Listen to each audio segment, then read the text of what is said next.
उन्होंने सुना होगा, बचपन में हम गाते थे। तो हमारे सामने आदरणीय लक्ष्मी नारायण भाला जी हैं।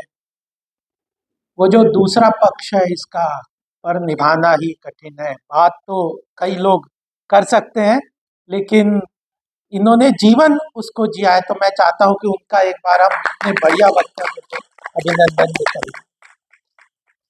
उन्होंने पत्रकारिता के बारे में, उसकी चुनौतियों के बारे में कई बातें कही। मैं भी संक्षिप्त में कुछ बात कहूँगा। यहाँ पे आज प्रोफेशनल सब लोग हैं, ज़्यादातर कई लोग। दीनदयाल जी का एक अपना स्नेह है, उनका एक संगठन कला है, जो कि मैं कई कार्यक्रमों में भी देखता हूँ, और अब भारतीय जनता पार्टी दिल्ली प्रदेश भी उसको देख रहा है कि कोई चीज, कोई प्लेटफॉर्म को आप किस तरह आगे बढ़ा के संगठन की कला को इस्तेमाल करके उसके साथ कैसे आइडियोलॉजी को कंबाइन करके संगठन के मजबूत करते हैं, उसका एक ज्वलंत उदाहरण हमारे बीच में दीनदयाल जी हैं। नितिन बंसल युवा है, आने वाले समय में बहुत इनका जोश। अब एक दो कार्यक्रमों में देखा, और यहाँ भी आते ही जैसे ही मुझे मिले गेट पे, उसके बाद हम साथ में आए, तो उस 5-10 मिनट में नितिन जी ने जो पूरी परिकल्पना अपने विचार की रखी, तो लगता है जो युवा शक्ति की आवश्यकता है ना देश को, जो प्रधानमंत्री जी कहते हैं कि युवा शक्ति की आह्वान के साथ जो आवश्यकता है, उसका स्वरूप हमारे सामने नितिन जी है। जय। अच्छा, ये अच्छा याद दिला दिया। जोर से हाथ उठा के हम नारा लगाएंगे, भारत माता की, भारत माता की। तो जो चुनौतियां समाज में देश के सामने, अमित जी भी है, चुनौतियां हमारे देश के सामने कई हैं, लेकिन एक दूसरा गीत भी मैं आपके सामने, एक पंक्ति उसकी भी संग की बोलूंगा। देशभक्ति ले हृदय में, हो खड़ा यदि देश सारा, संकटों को मात कर यह राष्ट्र विजयी हो हमारा। तो ये बेसिकली भल्ला जी ने मुझे इतना उत्साहित किया, इतना प्रेरित किया। हम श्रीकांत जोशी जी जैसे प्रचारक जीवन के साथ जिन्होंने जीवन जिया है, उसको, उनके बारे में हमने जाना। यहाँ पे कई प्रोफेशन है, एक बताता हूँ। कई बार लगता है कि प्रचारक शब्द का कई बार हमें कॉन्सेप्ट नहीं है। जिन्होंने राष्ट्रभक्ति, जीवन, देश उद्देश्य को, अपने जीवन का, देश को परम वैभव पे ले जाने का जो जीवन में संकल्प लिया, उसको जिया है, वो प्रचारक की भूमिका, संघ में एक यूनिक प्रचारक की भूमिका है। तो हमें ऐसे लोगों का सानिध्य मिलता है। ऐसे एक महापुरुष के जीवन पे हम व्याख्यानमाला पे यहाँ हुए, और मैं CSR रिसर्च फाउंडेशन, हिंदुस्तान समाचार का आभारी हूँ कि जो मुझे यहाँ पे मौका दिया अपनी बात रखने को। साथियों, मैं छोटी कुछ बातें जरूर कहूँगा, क्योंकि मैं भी मीडिया से जुड़ा हुआ हूँ। भारतीय जनता पार्टी के स्पोक्स पर्सन तो हूँ मैं कई वर्षों से। मीडिया रिलेशंस के बारे में भी हम देखते हैं, और इकोनॉमी को भी मैं देखता हूँ, इकोनॉमिक पॉलिसी मेकिंग को भी देखता हूँ। तो भल्ला जी ने भी एक बात कही कि जो भाला जी, हाँ, भाला जी ने भी एक बात, महत्वपूर्ण बात कही कि यह जो निर्भीकता, निष्पक्षता की जो आवश्यकता है, वो पत्रकारिता में, उसमें इकोनॉमिक इंडिपेंडेंस बहुत जरूरी। इकोनॉमिक इंडिपेंडेंस बहुत महत्वपूर्ण है। मैं एक बार रजत शर्मा जी, वहीं इंडिया टुडे के, आप जानते होंगे सब लोगों को, उनका एक चर्चा हो रही थी, मैं भी उसमें बैठा था वहाँ पे। तो उन्होंने, किसी ने बोला कि आप इंडिया टुडे में एक, वो आने लग गए थे, जैसे जो कुछ प्रोग्राम्स आते थे बीच में, इंडिया टुडे नहीं, इंडिया टीवी में प्रोग्राम आते थे कि किसी तरह के, जो कि लोगों को बहुत पसंद नहीं आए थे। तो उन्होंने बोला कि आप तो इतने बड़े पत्रकार की पत्रकारिता के लिए इतने स्तंभ हैं, और आपने इतना काम किया, और इस तरह के कार्यक्रम जो आ रहे हैं इंडिया टीवी में। तो उन्होंने कहा, देखिए, हम वो चीज करते हैं जो जनता चाहती है, जो जनता कहती है, जो जनता की इच्छा, आवश्यकता की पूर्ति के लिए करते हैं। एक समय था जब हम एक आइडियोलॉजी को लेके चले थे, उस आइडियोलॉजी पे हमारे घर के बर्तन भी बिकने की स्थिति में आ गए थे, और आज मैं 1,000 करोड़ का मालिक हूँ इस पत्रकारिता के माध्यम से। तो उन्होंने एक बहुत महत्वपूर्ण चुनौती हमारे सामने लाई, लोग क्या चाहते हैं, लोग क्या चाहते हैं, लीड द लीडर भी कहते हैं ना, जैसे अपने आदरणीय बालाजी ने बताया कि उन्होंने पत्रकारिता के माध्यम से एक दिशा भी प्रधानमंत्री जी के सामने रखी, एक विषय भी सामने रखा। तो लीड द लीडर वाली बात भी बहुत जरूरी है।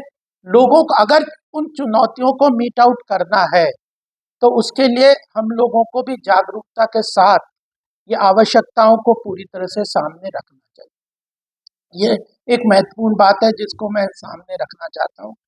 और एक और बात, ये जो राष्ट्रवादिता शब्द पे मैं ये कहना चाहता हूँ कि वाद शब्द का बहुत महत्वपूर्ण हमारे देश में, संस्कृति में, संवाद में, संस्कार में बहुत महत्वपूर्ण कंट्रीब्यूशन है।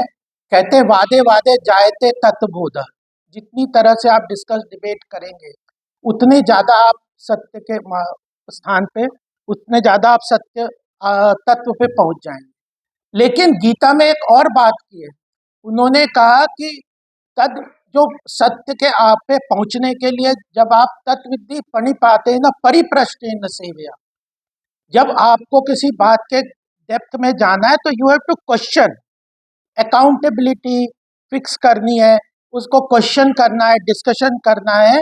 लेकिन उसके बाद उन्होंने कहा और किससे करना है, ये भी महत्वपूर्ण है। दूसरा जो वाक्य जो दोहा है, उसमें जो श्लोक है उसका दूसरी लाइन है, उपदेक्षन्ति ते ज्ञानम ज्ञानिनस तत्वदर्शिना।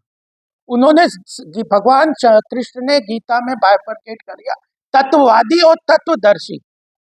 आप अगर केवल बातें, यानी जो ये बात है कि ये जो कहना तो सरल है, बात जो कर रहा है उसकी बजाय जो जिसने तत्व को समझा है, जाना है, उसके पास सही ढंग से अगर आप जाएंगे, प्रश्न करेंगे तो you will get to the truth.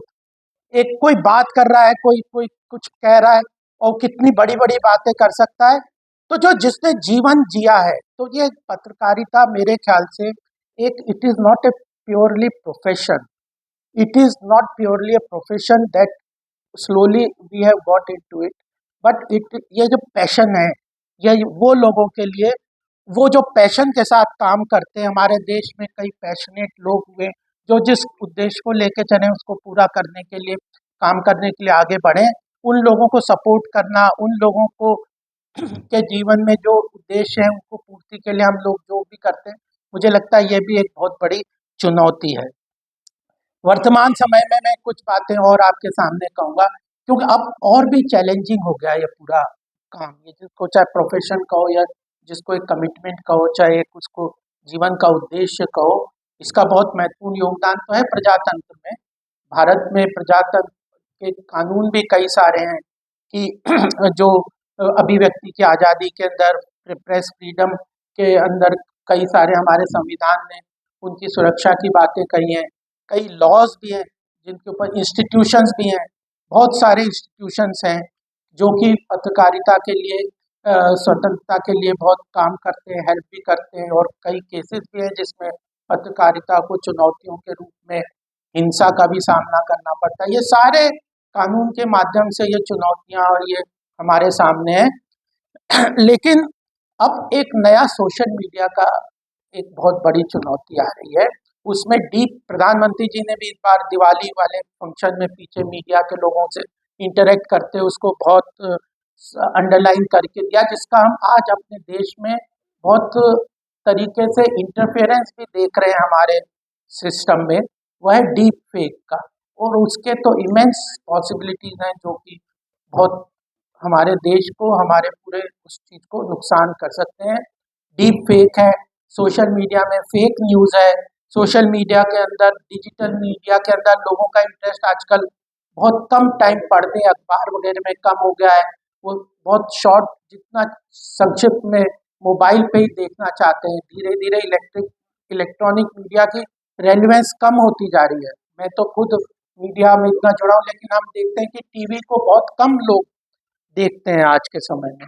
क्यों? क्योंकि वो व्यूज़ ज़्यादा है, न्यूज़ के तो 24 आवर कंटिन्यूसली चलती रहती है, तो वो एक बड़ा एक समस्या है। तो इकोसिस्टम, एनवायरनमेंट चेंज हो रहा है, डिफरेंट सोशल पत्रकारिता के माध्यम सामने आ रहे हैं, सोर्स ऑफ इंफॉर्मेशन भी आ रही है, फिर इंफॉर्मेशन के अंदर इंफॉर्मेशन ओवरलोड भी अपने सामने बहुत महत्वपूर्ण तरीके से हो रहा है कि how do you get only, it is not only that media will give you an information, how do you, what is your capacity to process it, ये भी बहुत महत्वपूर्ण चुनौती हमारे सामने है। तो इन सब चुनौतियों के समाधान के लिए नए डिजिटल प्रोटेक्शन लॉज हो रहे हैं, डेटा शेयरिंग हो रही है, सरकार की तरफ से बहुत सारे पत्रकार मुझे मिलते हैं कि बहुत सारे इश्यूज में डेटा ही नहीं सरकार की तरफ से मिलता, क्योंकि अल्टीमेटली जो डेटा है उसी से आप इफेक्टिवली कम्युनिकेट इश्यूज को, पॉलिसीज को कर सकते हैं।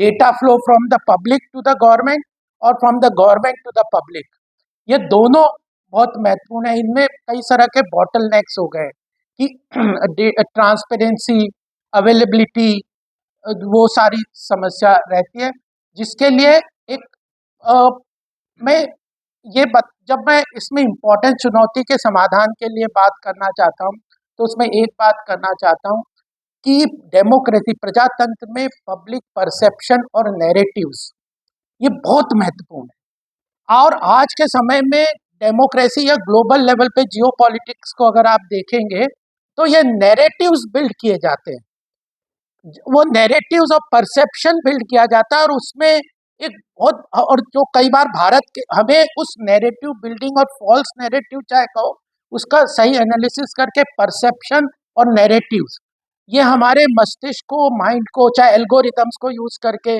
चाहे सोशल मीडिया के विभिन्न प्लेटफॉर्म्स को यूज करके ग्लोबल लेवल पे एक बड़ा नेक्सस चल रहा है जो काउंटर, भारत के लिए काउंटर प्रोडक्टिव है, जिसमें लेफ्ट लिबरल और ये जो इस्लामिक फोर्सेस है, इनके पास रिसोर्सेज भी बहुत है, रिसोर्सेज चाहिए होते हैं जब भी किसी नैरेटिव को बिल्ड करना है। फॉल्स नैरेटिव पूरे के पूरे इलेक्शन को बदल देते हैं। जब आदरणीय बालाजी ने बताया कि संविधान की बात कही थी जिस तरह से, तो हमने देखा 2024 में संविधान बदल देंगे, उसका कैसा नैरेटिव चलाया, कि वो नैरेटिव भी ऐसा चलाया, ग्लोबल फोर्सेस उसके साथ हो गए। तो यह जो नैरेटिव संविधान बदल देंगे, एक उसके बाद 2004 में जब हम अटल जी की सरकार थी तो हमको क्या मिला का एक नैरेटिव चला था, अर्थव्यवस्था बहुत तेजी से आगे बढ़ रही थी, सब चाहते हैं अर्थव्यवस्था अच्छी चले, लेकिन वो नैरेटिव बिल्ड करने का एक काम होता है। अभी इसमें हमने देखा है, आप जो दिल्ली में, अभी आप, हम सब लोग दिल्ली की राजनीति से भी जुड़े हुए हैं, आप किस तरह भ्रष्टाचार के खिलाफ लड़ाई को लेके उन्होंने नैरेटिव बिल्ड किया, और आज सबसे भ्रष्ट पार्टी कौन है, वही है। तो यह हम लोगों को जॉइंटली परसेप्शन नैरेटिव की जो ग्लोबल लड़ाई है, उसमें हम लोगों को, आम जनता को पूरी तरह से सहयोग के साथ काम करना चाहिए। यह भी मुझे एक बहुत बड़ी बात लगती है, क्योंकि पब्लिक में अगर आपको डेटा अवेलेबिलिटी चाहिए, आपको डेटा प्रोटेक्शन की बातें करनी है, फ्रीडम ऑफ एक्सप्रेशन की बात करनी है, तो counter, what is the freedom of expression, तो काउंटर राइट ऑफ प्रिवेसी आ जाती है। अगर सुप्रीम कोर्ट के हम में फैसले और कई कानून इसकी स्ट्रक्चर को, फ्रीडम ऑफ एक्सप्रेशन के कानून को देखें, तो कोर्ट ने भी बहुत बार राइट टू प्रिवेसी और फ्रीडम ऑफ एक्सप्रेशन, इन दोनों में काउंटर फैसले, एक बार ये दिया, एक बार ये दिया। संविधान को बदल देंगे तो हम उसमें भी, संविधान तो 124 बार बदल चुका है। तो यह चीज़ों को हमें समझदारी के साथ आगे चलना चाहिए।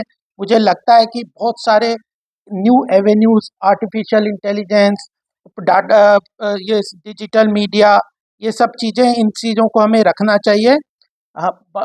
ये बहुत महत्वपूर्ण विषय है, पत्रकारिता बहुत महत्वपूर्ण बात है, इसको हम सब लोगों को जागरूकता के साथ इसको ध्यान रखना चाहिए। और मुझे लगता है कि फाइनेंशियल इंडिपेंडेंस, फाइनेंशियल इसकी स्ट्रक्चर को भी बहुत महत्वपूर्ण तरीके से हमें देखना चाहिए, क्योंकि slowly and slowly corporatisation of media houses हैं। और मुझे एक कवि की बड़ी अच्छी बात याद आई, उनने कहा कि भाई, हम सबके साथ हाथ, हम सबको कलम तो दे दी, लेकिन हाथ पीछे मीडिया वालों के लोगों को बांध दिए, अब वो क्या लिखेंगे, कलम देने से तो कुछ हो नहीं सकता।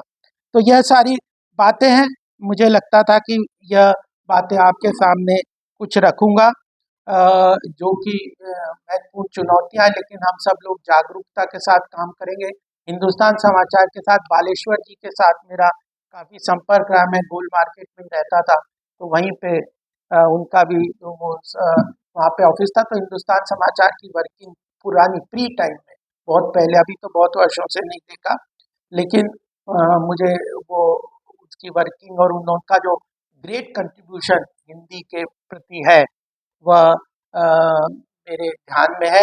और हमारे श्रीकांत जोशी जी जिनकी स्मृति में यह व्याख्यान माला यहाँ पे आज रखी गई है, वो जिस तरह से उन्होंने हिंदुस्तान समाचार को पुनरुद्धार किया, तो यह हम लोगों के लिए आज एक वाइब्रेंट एजेंसी के रूप में काम कर रहे हैं।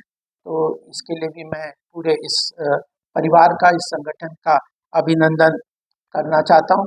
कुछ बातें मेरे मन में थी जो मैंने आपके सामने रखी, और मैं धन्यवाद देना चाहता हूँ कि आप लोगों ने उसको सुना और मुझे यहाँ अपनी बात रखने का मौका दिया। धन्यवाद। भारत माता की, भारत माता की, वंदे वंदे।